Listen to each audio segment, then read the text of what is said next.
নির্বাচন দিয়েছে, যে নির্বাচনে আওয়ামী লীগ, মুক্তিযোদ্ধা বা আমাদের 14 দল আমরা কেউ ইলেকশন করতে পারবো না। অন্তত আমি এটুকু দাবি করতে পারি যে 50% ভোটার আওয়ামী লীগকে সমর্থন দেয়। বারবার তারা সার্ভে করে, সেই রিপোর্ট পায়, যে কারণে আওয়ামী লীগকে তারা নিষিদ্ধ করেছে। একটা দখল করার জিনিস নিয়ে এত বড় কথা বলার কি অধিকার আছে? আমি তো ডক্টর ইউনূসকে বলছি, আপনি আসেন না, আমার আওয়ামী লীগের একজন যে কোনো কর্মীর সাথে যে কোনো নির্বাচন এলাকায় নির্বাচন করেন, দেখি জনগণ কাকে চায়। সে সাহস তার নাই। কারণ বাংলাদেশে সবচেয়ে বড় জালিয়াত যদি কেউ থেকে থাকে সেটা হলো ওই ইউনূস। সে ক্ষমতা দখল করেছে, এখন নির্বাচন দিচ্ছে। জনগণের নির্বাচিত সরকারকে হটিয়ে ক্ষমতা দখল করে সে অবৈধভাবে, অসাংবিধানিকভাবে সে যে ক্ষমতা দখল করলো, নির্বাচন দিল, তার কি সেই অধিকার আছে নির্বাচন দেবার? আওয়ামী লীগকে সে নিষিদ্ধ ঘোষণা করায়। আওয়ামী লীগের অপরাধটা কি? আমার বিরুদ্ধে বলেছে আমি নাকি 1400 মানুষ হত্যা করেছি। আমি তো কোনো মানুষ হত্যা করি নাই। আমি কেন হত্যা করতে যাব? আমি তো মানুষের অধিকার প্রতিষ্ঠা করেছি, মানুষের আর্থসামাজিক উন্নয়নের জন্য কাজ করেছি। আজকে 1400 লোক হত্যা করার কথা যে বলে, তারা কি হিসাব দেখাতে পেরেছে? দেশে আমরা একটা শান্তিপূর্ণ ব্যবস্থা করেছিলাম, আজকে সব ধ্বংস। এই অবস্থায় নির্বাচন দিয়েছে, আওয়ামী লীগ কেন ইলেকশন করতে পারবে না? ঠিক আছে, আওয়ামী লীগ যদি এত অপরাধ করে থাকে, হ্যাঁ, আমার তো মৃত্যুদণ্ডও দিয়েছে, আমি তো করতে পারবো না ইলেকশন, ভালো কথা, কিন্তু আওয়ামী লীগকে কেন ইলেকশন করতে দেবে না? জনগণ সিদ্ধান্ত নিক, নির্বাচন অবাধ নিরপেক্ষ নির্বাচন করুক, জনগণ সিদ্ধান্ত নিক কাকে তারা চায়। যদি জনগণ আমাদের ভোট না দেয়, ঠিক আছে, আমরা তা মেনে নেব, কিন্তু আমাদের নির্বাচন করতে দেবে না কেন? এবং ডক্টর ইউনূসের কি অধিকার আছে আমাদের নির্বাচন থেকে দূরে রাখার আর আওয়ামী লীগকে ব্যান করার? সে কে? এই আওয়ামী লীগ বাংলাদেশের স্বাধীনতা এনে দিয়েছে, বাংলা ভাষায় কথা বলার অধিকার দিয়েছে, আন্তর্জাতিক মাতৃভাষা দিবস, সবই তো আওয়ামী লীগের করা। জাতির পিতা বঙ্গবন্ধু শেখ মুজিবুর রহমানের নেতৃত্বে আমরা করেছি।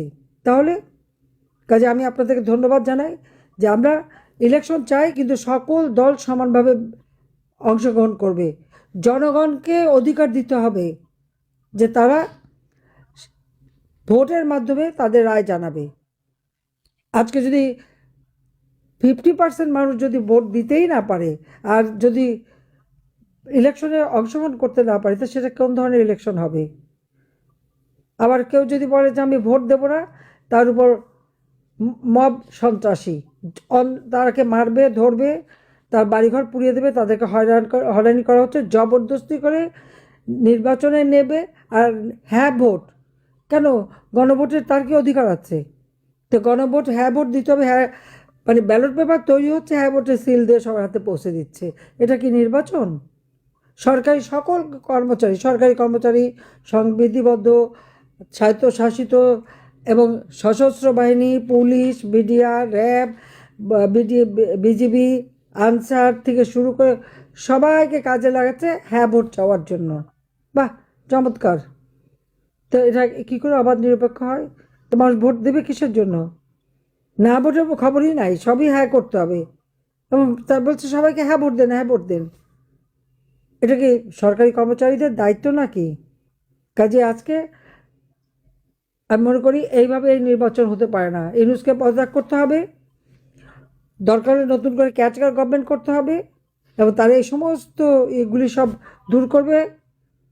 ভোটার তালিকায় যে ফলস ভোট দেওয়া হয়েছে, ভোটারের নাম একই ব্যক্তি 2-3 জায়গায় নাম, সেগুলি বন্ধ করে একেবারে স্বচ্ছ ছবি সব ভোটার তালিকা করতে হবে, স্বচ্ছ ব্যালট বাক্সে ভোট হবে, অবাধ নিরপেক্ষ নির্বাচন হবে, জনগণ সিদ্ধান্ত নেবে কাকে চায় কাকে চায় না।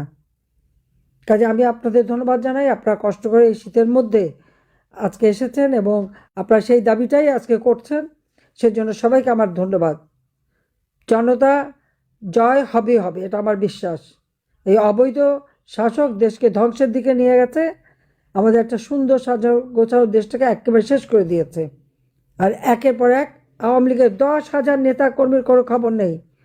হত্যা, খুন, গুম প্রতিদিনের ব্যাপার, কারাগারে তাদের হত্যা করা হচ্ছে পরিকল্পিতভাবে, জেলা উপজেলা কারাগারে পর্যন্ত মানুষ হত্যা করা হচ্ছে। কাজে এই হত্যার নিন্দা জানাই এবং প্রত্যেকটা হত্যাকাণ্ডের বিচার করা হোক, তদন্ত করা হোক, আন্তর্জাতিক পর্যায়ে তদন্ত করা হোক যে হত্যাকাণ্ডকে আমি করেছি না ইউনূস তার মেটিকুলাস ডিজাইনের মাধ্যমে তার জঙ্গি সন্ত্রাসীদের দিয়ে করিয়েছে। কারণ সব জঙ্গি সন্ত্রাসীদের সে ছেড়ে দিয়েছে, কারণ তাদের কাছে সে কৃতজ্ঞ, কারণ তাদেরকে সে ব্যবহার করেছে ক্ষমতা দখলের জন্য। কাজে সবাইকে আমি এই জন্য ধন্যবাদ জানাই যে দেশের মানুষের জীবনে শান্তি ফিরে আসুক, নিরাপত্তা ফিরে আসুক। এই জন্য আপনাদের সকলের সহযোগিতা আমি চাই এবং খোদা হাফেজ। জয় বাংলা, জয় বঙ্গবন্ধু, বাংলাদেশ চিরজীবী হোক।